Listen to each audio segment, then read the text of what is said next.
first off, I never called him Keith. That's the good Reverend Doctor, which he thinks he is. It's been just so much, always back and forth with this woman, that woman.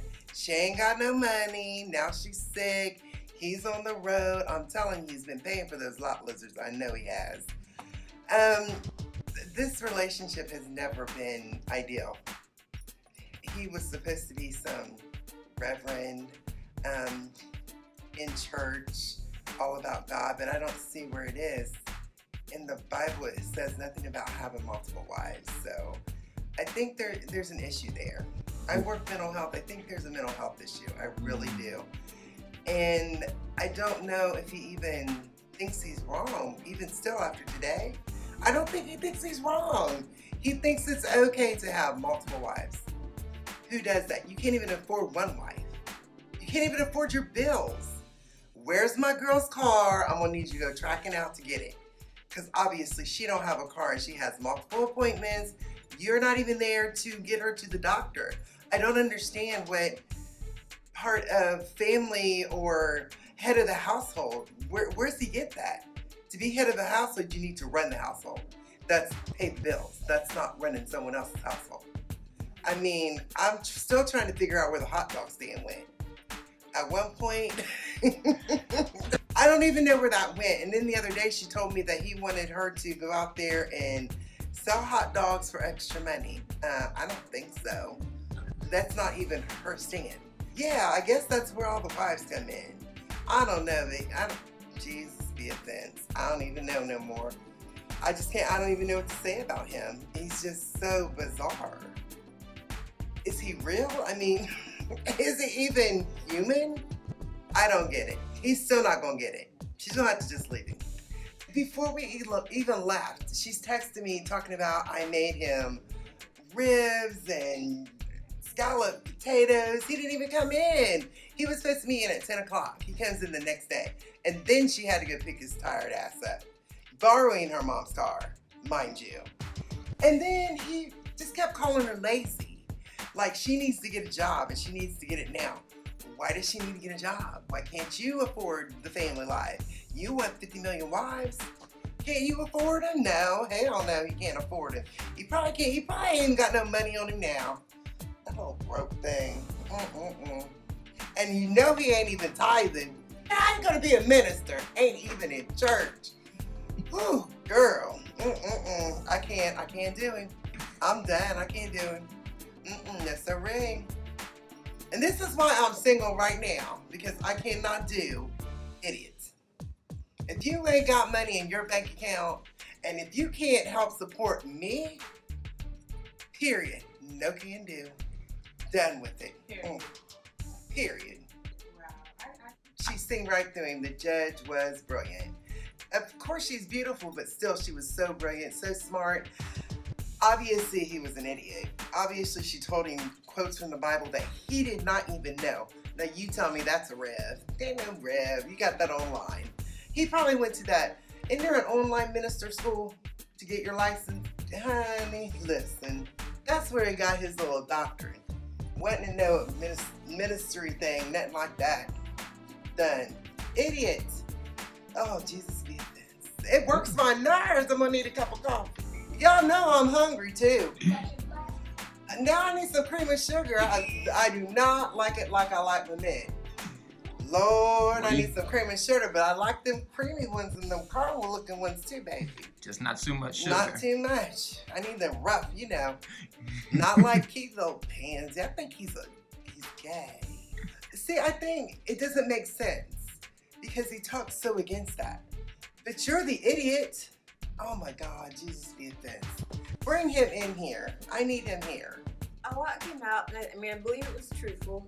I don't necessarily like everything that happened, but what didn't you like? I just don't like his plan of what he wants to go forward with all the polygamous stuff. I don't like that. I knew that was coming. No, Paula. Seriously, he is not bright enough to come up with that plan. Well, ain't nobody that stupid.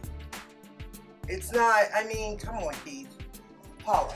I just don't know how he's going to carry it through. He was talking about he doesn't have enough money for me, but he wants to have 3 or 2 other wives. So what are you going to do? Are you going to stay and just... I'm just gonna pray. I don't until God tells me to go. I'm gonna stay. Paula, God's done told you to go. I think you missed the call. He said hello. Paula. But you don't know. Paula, come. Sometimes you have to wait. For what? God, things you God, don't always wait a come in minute. your time. Paula, are you serious? Yes. Look how sick you are. Isn't that a warning? Is that God telling you something needs to be done? You are going to let him take you to your deathbed. That's not a warning? Or do you need to hear God say, Paula? Really? Paula. What is the warning sign for you? Do you need to hear it or do you need words? What do you need? But and this might be what I need because Keith said he's going to divorce me. So that's what I So need. when's that happening? Whatever he does. Well, yeah. Is he going to fill out the paperwork? Is he getting an attorney? Are we doing it online like we got our doctorate degree in preaching? However he does it. I'm leaving. I'm not going to do it because I don't believe in divorce. So whenever he decides to divorce me, it's going to be on him. I'm confused. You are... I remember when we were younger, you were so fierce. Everything you did, it was all about you. And I appreciated that because you had such self-confidence. And now you're waiting for God to tell you, oh, it's time to move? Yeah. But he's telling you, you just don't see it. Sometimes, us as God's children, we don't want to hear it. We don't even want to see the signs. We just keep going. Don't look at him. We just keep going because that's what we want. And that could be true. So when are you going to decide when it's not true? Until he kills you? I mean... You are so sick. And look, I'm sorry for cutting you off, but you are so sick. I have never seen a more sick person than you. And it's a lot to do with stress. You waiting on Jesus. Moving forward, I mean, for me, all I can say is I want to pray that he changes his mind. If he doesn't change his mind, then we're done. So what does that done mean? What's done? That he divorces me and goes along with his He plan. divorces you. Okay, because why can't you divorce him because you don't believe in divorce? Mm-hmm. But he's killing you, so that's murder. Hello, everybody. You need to understand something. God has a way of doing things. God has rules. Marriage belongs to God. And sometimes we don't like the way that God does things. Sometimes we don't like the rules that he makes. But we have to obey his rules. And marriage is a union that two people voluntarily participate in. So you can't change the rules, even though you don't like it. Your wife is bound to her husband as long as her husband is alive. That's the word of God. We can't get around that. And my wife has done the right thing. She's not left me, but I feel that she could be a better wife if she just conform and do what thus says the Lord. And that means obey your husband as the Lord. Simple as that. I love my wife. I love the men in this country, but they need to understand you can have more than one wife if you want to. And sometimes your wife may leave you, but you got to be careful. You got to count up the cost. Is it worth it? I don't encourage any man to do it because are you going to leave the good one you have to try to get another one or some other ones? You know, sometimes it's better just to do as the Lord says, is to be content with that which you have. Be content with that which you have. So it depends on the person. That's about it. I'm a born again Christian that believes in the Bible. You know, a lot of people don't understand the Bible. They believe what men say. Sometimes the commandments of men will tell you, oh, you can only have one wife, one man, and one woman. The Bible doesn't say that. The Bible doesn't teach it.